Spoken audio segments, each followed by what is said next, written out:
What is interesting about this house, Snag Inspector? This is your own piece of heaven on earth. I saw this video last year and I thought we must talk about this building. I think they put a price tag of about 300 million on it last year. They built this on 1,000 square meters and they maximized the space. I do not like the shape of the building, I do not like the massing, but I get what the architect was trying to do.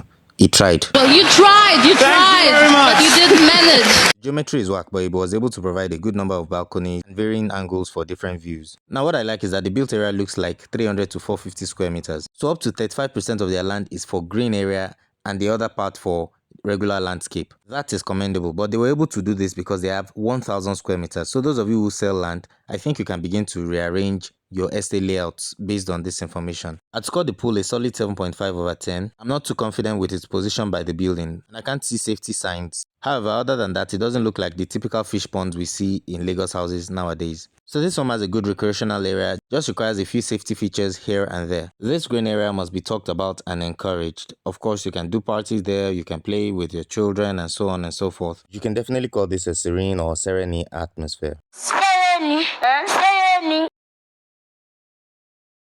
This home, and the entrance door comes with this biometric feature. Now when you get into the house, you begin to see the disadvantage of the geometry the architect engaged. It feels a bit choked for the big house that it is supposed to be.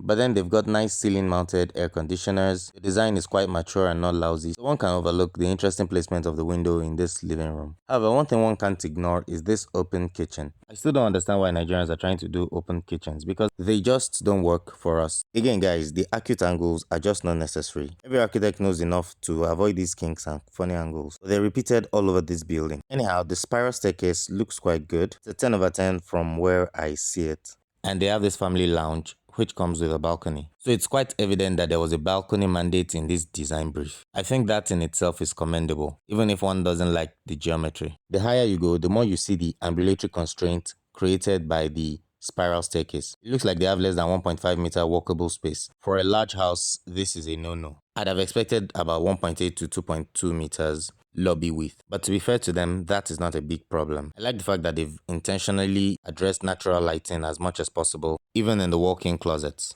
and the bedrooms. I like their flooring. I can see they have a duct system as well. You can see the efforts that went into design coordination overall. So they definitely deserve an 8 over 10. I'm not too sure about the long-term benefit of this light well, because you're letting in the sunlight, which is lovely, but you're also letting in heat, which means more air conditioning, which means more energy costs. Well, all these factors aside, I think they've done well generally, and I do hope they've sold this house already. The geometry is ugly, but I think it works. Let's know what you think in the comments.